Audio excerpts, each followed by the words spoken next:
Hi Aquarius, May 2025. Ito na po ang inyong reading. Kuha tayo ng ilang guidance, advice, messages para sa inyo ngayong bagong buwan ng Mayo. Para sa iyo Aquarius na nakikinig ngayon, anong marahil kailangan nating maiparating sa kanila? Para sa iyo, Aquarius, message, guidance, advice para sa isang Aquarius. Sa taong nakikinig ngayon, message po. Okay, so ito yung mga hindi natin pinipigilan. Guidance, advice. Queen of Swords.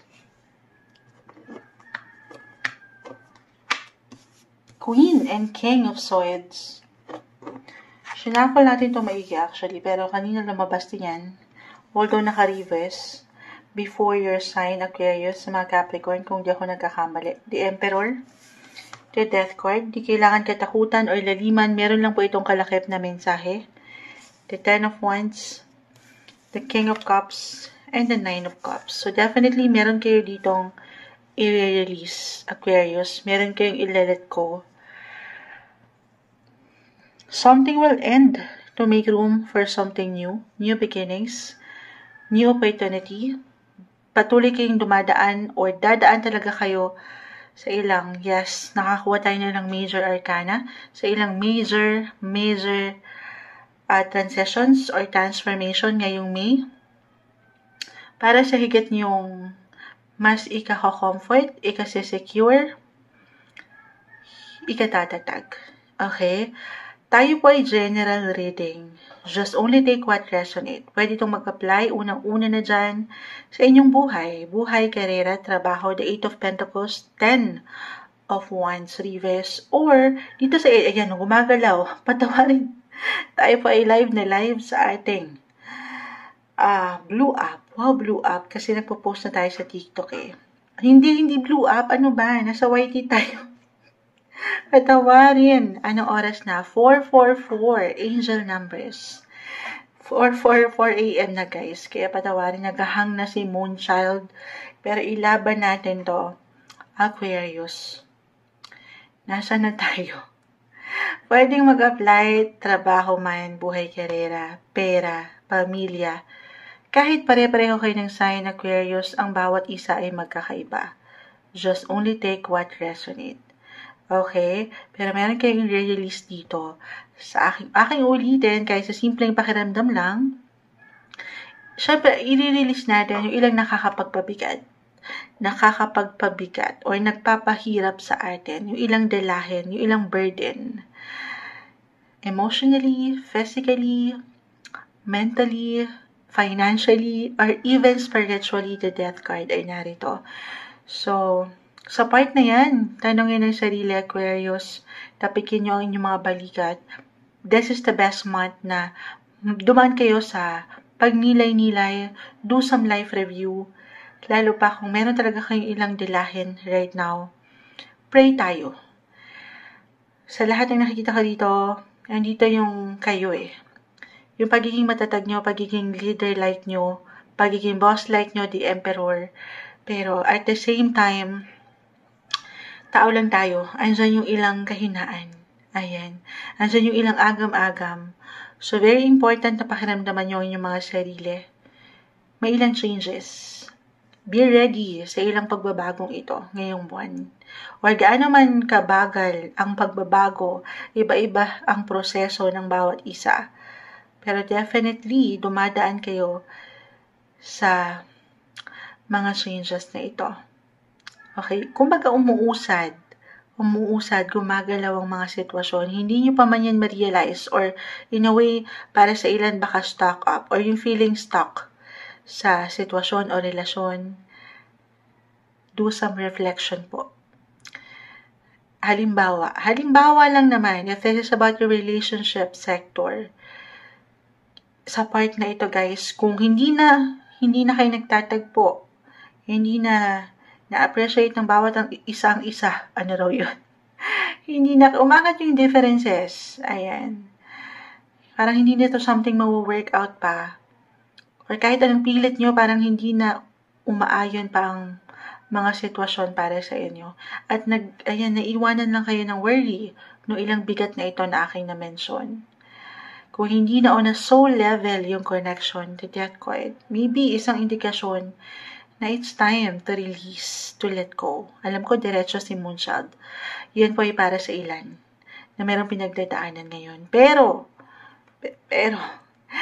sabi ko nga, changes guys, maaring may new beginnings pa, may laban pa. Pwede kayong dumaan pa sa renewal. Okay, pwede pang maibalanse ang mga sitwasyon. Okay, depende yan sa inyong pinagdadaanan. Sa part na yan, kaya pinagninilay-nilay kayo ng baraha, kayo po ang higit na makapagpapasya. Okay, maging mulat kayo sa sitwasyon. Kung pareho pa ba kayo, uulitin ko na sa, anino pa ba yung calling, yung passion, yung on a soul level ang connection. Dahil kung hindi na, abay teka, baka nahihirapan na pala ang mga bagay-bagay para sa inyo or kayo. Okay? Yun lang naman. Other messages, wag yung laliman, wag kayong ma-attach sa baraha. If this relationship-wise pa rin tayo. Or, sabi ko nga, pwede sa work, baka may paglilipat, may ilang changes. Para sa higit na ika-comfort, ulitin ko, ikatatatag nyo. Hindi nyo pa man yan ma-realize. Merong dahilan. Kung bakit merong kailangan muna kayong tapusin o merong magtapos. Baka yan yung mga kontrata nyo lang naman. At syempre pa, yan ay merong bago, may renewal. Marirenew, i-claim na natin. Lalo kung andyan din yung kagustuhan, yung passion, yung love sa inyong ginagawa. Kung family, relationship-wise, i-add ko to, may ilang changes. Actually, bahay. Madalas, the 8 of Pentacles at 10 of Wands, kung hindi work, family sectors, nire-relate ko lagi ito kasi may bahay. Sa ilang deck of cards, may bahay din dito sa larawan eh. I mean, home. Pagdating sa inyong mga physical home, meron bang paglilipat? Meron bang magmo-move? Or meron ngayon palang inaasikaso kayo, inaayos, pinaplano, pinapaganda, nire-renovate, or meron talagang bagong bahay? Why not? At ito yun. Dumadaan kayo sa mga transitions, transformations. May mga bago. Okay? Or pagbabago. Para sa higit niyong uulitin ni Moonchild, ikalalago. Ikaka-comforts. Or, kung merong tensyon, if ever talagang meron kayo yung workout dyan, inaayos. Okay? Kalmahan. May ilang sitwasyon dito. Paangat yan, umaangat ang inyong pagiging yung boses nyo. I mean, yung pagiging expressive nyo, na dapat lang, pero hinayan, kasi baka this is something na, eto, may ilang imbalance ako, kung nakikita paano nyo hinahandle or i-handle ang situation. Yes, practical, at yung pagiging matalino nyo, but at the same time, stay grounded, stay humble for some of you. Kasi para hindi to something na, huwag kayong pangunahan ng emosyon, or kung ano yung, kasi matatalino kayo eh.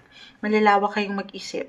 Pero napaka-importante na napakikinggan nyo rin kung anong nararamdaman ng ilang tao sa inyong paligid. A reminder lang naman yan guys, para sa ilan sa inyo, para maiwasan yung tension. Okay? Or ito, baka meron ditong, I will be honest, a conflict or disagreements na ayaw natin. Okay? This is something ma-work out sa mas balanse at maayos na paraan. Sabi nga nila, mga bagay-bagay ay naidadaan sa mabuting usapan. Ma-add ko lang yun. Okay? May improvement or even development, relationship, family, home sector, i-claim na natin yan. Career-wise, na-mention ko ba, lalo pa kung andito yung pagka-busy, productive, or nailaan nyo na yung pagiging matalino nyo, hindi nyo pa man yan ma-realize, yung kakayanan, okay, King and Queen of Swords, yung inyong mga bosses, yung ability, yan yung patuloy nyo yung tinrabaho, ayan, may completion, may new beginnings, recognition, promotion, bonus, the Emperor, mula sa inyong mga boss, sa inyong kumpanya, i-claim na natin yan. 9 of Cups, King of Cups, this is about your hopes, your dreams, your wishes, maaring meron kayong maisakatuparan na pangarap ngayong buwan. I-claim na natin yan, manifestation card yan, para sa inyo ngayong buwan ng Mayo, May 2025, Aquarius.